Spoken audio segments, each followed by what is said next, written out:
Welcome back. As tumultuous as the American domestic political debate is these days, the lone democracy in the Middle East may be even more divided. Israeli Prime Minister Benjamin Netanyahu's plan to weaken the Supreme Court in Israel has triggered nationwide protests. Meanwhile, in just a week, Israel has exchanged fire with Palestinians and Palestinian-linked groups in the occupied West Bank and in the Gaza Strip, as well as with both Lebanon and Syria.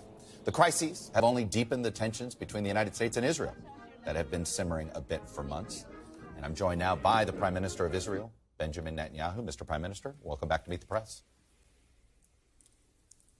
Thank you. Good to be with you. Let me start with your judicial reform package. To say that it has gotten a negative reception might be an understatement. Your own defense minister called for a pause in it. He was concerned about it hurting Israel's security due to so many reservists being upset about it.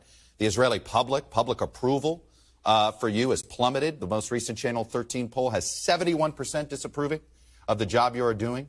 Even among your own Likud party members, more people have a negative view of your job than a positive. And late last week, the credit agency Moody's downgraded Israel's economic rating due to what it said was what reflects a deterioration of Israel's governance, as illustrated by the recent events around the government proposal for overhauling the country's judiciary. Given all of this, have you decided to rethink and pull back on some of your reform ideas? Well, you loaded so many things, many of them incorrect, in your questions. I'll try to, how do you say that? Unpack that one by one. Okay. The first thing is that I look for a broad consensus on the judiciary. Every democracy, including your own, has continuous tension between the judiciary and the executive or the legislative. That's happening in America. It's happening in France. It's happening in Israel. It's a natural tension of trying to keep the balance between the three branches of government. And Israel is no different. In Israel, the last 30 years has been a growing arrogation by the Supreme Court of the powers of the executive and the legislative. We're trying to bring it back into a proper balance. But that obviously has concerns because democracy is based on the will of the majority, the will of the people is reflected in the government that is elected and the legislature that is elected, and protecting individual rights, the will of the majority and the rights of the minority. And how to balance that is something that we're working at now. It's not easy. I want to make sure the pendulum doesn't swing from an all-powerful judiciary, always independent, but not always all-powerful, that overrules the government or the parliament. But at the same time, I don't want the parliament overruling automatically every decision of the Supreme Court. So I've decided to take time out, try to get a balance between the opposing views, and there are strongly opposing views in both sides of our society, and I hope to reach this by consensus. I think that's actually the right thing to do, and I'm doing it. How do you guarantee consensus here? Because if you do this by a party line vote, right, where the majority, it's only a majority government ends up doing this in the Knesset, you're making a radical transformation to essentially your judiciary with a ideological, with a very divisive ideological majority that isn't reflective of the public right now. Why do that? So how do you create a consensus? Do you promise to only pass this if it can get 90 votes in the Knesset? Well, first of all, I don't think your reflection of what is the public opinion is correct, but there are always these tendentious polls that we've just had a poll 3 months ago, and it's called an election. And in fact, what has happened in the last 3 months is that overwhelmingly, not only the parties that won, but right now the broad base of the Israeli public believes that we have to have these corrections in the judicial system. But I think we have to do it, pardon the pun, judiciously, because I think that that's the only way that these reforms will hold, because otherwise the next government will change it again. Why don't you call, want to strive for consensus. You realize, you know how difficult it is. You've been a republic, a democracy for 250 years, and you're still arguing about it. We've been a democracy for 75 years. We have, it's a tough job, but I think we can achieve it. Let me ask you this. If this is what you want to do to the judiciary, you didn't say this in this detail, the public didn't know this. The beauty of what you could do, you could call a snap election. You could basically say, okay, I'm going to run on this. The public knows exactly what we're doing. Let's see, run on it. Give the public a chance to weigh in on the specific reforms. You could do that if you wanted to. Actually, we did run on it, and my party's representatives talked about it at great length. And that's another misconception. But there's so many misconceptions. Here's one. I'll give you one. This is a right-wing government. This is the most radical, extreme conservative government, and so on. Okay, how many of your audience know that the Speaker of the Knesset, the Speaker of our Congress, okay, is gay? How many know that he was nominated by me? And how many know that he was overwhelmingly elected just a few months ago? Nobody knows that because it doesn't fit the bill. How many know that my government, we have 20% of Israel's citizens are Arabs. How many know that my governments actually invested in the Arab sector, in their social welfare and infrastructure and education, in transportation and so many things, more than all the previous governments combined? They don't know it because it doesn't fit the bill. There is so much misinformation about what is happening in Israel that is fed from Israel.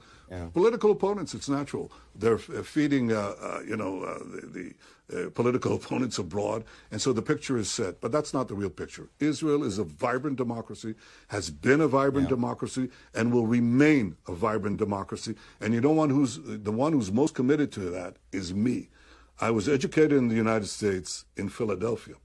I learned a lot about democracy in Philadelphia. I read Locke, I read Montesquieu, I read Madison, Hamilton, Jefferson, and I didn't just read them. I'm trying as best as I can to implement the principles on which I was raised right here in Israel. Do you understand, though? It's possible. It's not easy, and given the vilification, it's hard. But do you understand why perhaps your opponents in the country just don't take you at face value about the judicial reforms? Because you yourself would benefit from these reforms due to your corruption trial and the ability perhaps to make this either corruption trial totally go away or be delayed. How can you lead this effort if you yourself may benefit from this effort? How do you make it credible to the public? Here's another fib, another lie. That's just not true. My own legal proceedings, which, by the way, are crumbling. All these charges against me have been crumbling. It's interesting that the hostile press stopped covering it, stopped covering the trial the minute it began, because things are just crumbling one after the other. But be that as it may, it's important to understand the judges in my case have already been chosen. I've made it absolutely abundantly clear that the reform will not affect any judge who today or tomorrow in the future has to deal with my case. So my case is completely independent from this. And the thing that people have to understand is the Knesset did change the incapacity law. Wants judicial reform. Right? They changed the incapacity law on the Prime Minister to make sure that if you're indicted, that wouldn't be cause for removal. Or excuse me, if you're convicted, that it wouldn't be cause for removal. That actually is something that No, actually, that's not true. The important thing is that it actually would be a cause for removal. It's the charges that are not subject. Otherwise, you can charge anyone. Mm-hmm. You can have some politically appointed prosecutors. Justice Jackson said, a famous American jurist, he said, the power of a politically motivated prosecution, they can just remove anybody on anything. And therefore, in Israel, under the unanimous decision of the Israeli Supreme Court, you cannot remove a prime minister based on charges, right, that can be politicized. So that hasn't changed, and that is actually enshrined in law and in Supreme Court decisions. Look, the whole thing is there is an issue. It's a real issue. It affects many democracies sooner or later. Yeah. It's affected Israel because of the imbalance of the three branches of government. We're trying to bring it back in balance, but I think trying to bring it back into balance requires, at least for me as Prime Minister, of a democratic, fiercely and robustly democratic country called Israel, to try to do it in as broad an agreement as possible, and I'm definitely giving it a shot. By the way, willing to take also absorb blows from my side in so doing. Do you accept that this has taken a toll on you politically, that the public doesn't like this? Do you accept the premise that the public is upset about this? Oh, some of it is upset. You wouldn't know about the other side that wants to have the judicial reform, because their demonstrations are not covered. So yes, there's a divided country right now. I think when I look at the issues themselves, I find a lot more agreement on the specific items, which leads me to believe that we can achieve this. And by the way, one of the reasons that I'm confident in this is that the leaders of the opposition today, many of them suggested these very reforms and in fact went even beyond the things that we're suggesting now. I think there's a basis of agreement. It's obviously highly politicized, but you want to extract the country from this kind of position. I remind you, Chuck, that, look, I'm used to things. You remember an American president who said, there they go again? Well, when I was first elected in 96, 26 years ago, 27 years ago, I was accused of, I was cast as a warmonger. And that proved out to be completely false because my years in government as Prime Minister, 16 years, have been the quietest and safest in Israel's history. I was later cast as the obstacle to peace. People wrote these vast articles about it. And that proved wrong because I brought 4 historic peace agreements, of which I'm very proud. With well, let me ask you about that tenure. 16 and this years. Is the next one. Yeah, this is the next one. You once said. Please go ahead. You once said 2 terms should be enough for an Israeli prime minister. Why'd you backtrack? Yeah, I said. I didn't backtrack. I said if you had a presidential system, you could put term limits on the prime minister. There is no elected parliamentary democracy in which you have limitations on terms of service of the prime minister. Oh, I know there's not there, but you yourself said... You only have that in presidential system. You yourself said you didn't think staying in power, that, if you can't accomplish your goals in your first term, you might accomplish them in your second, but you don't need any more time than that. I was referring to a question on a presidential system, but if you want to know, I think I still have, and apparently the people of Israel think I still have many things to do.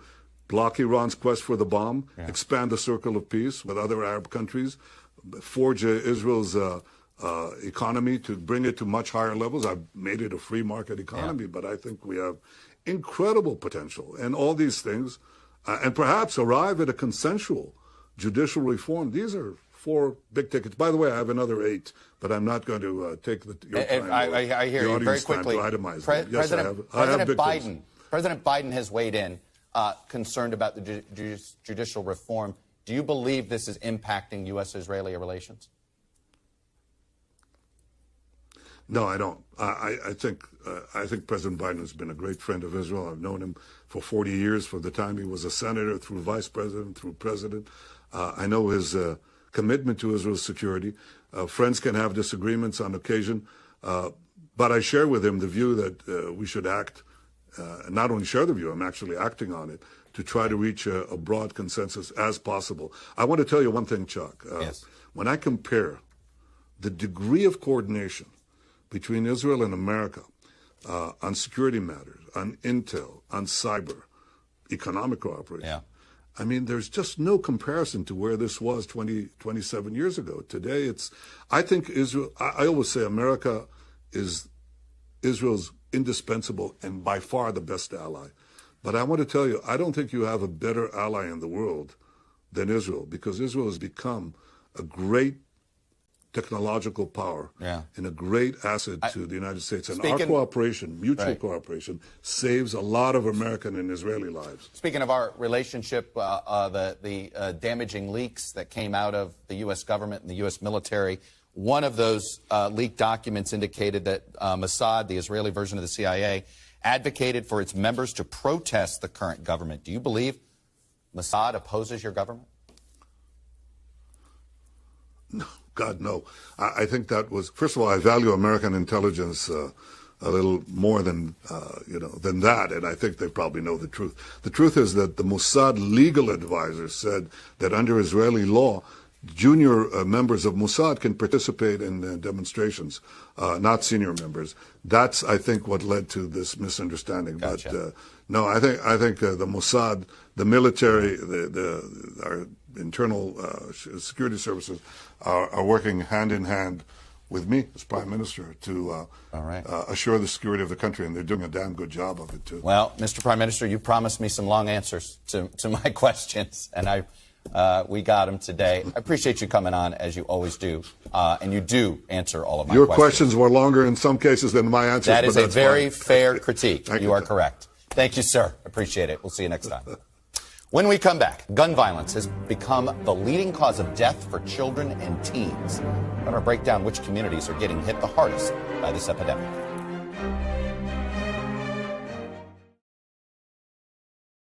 Thanks for watching our YouTube channel. Follow today's top stories and breaking news by downloading the NBC News app.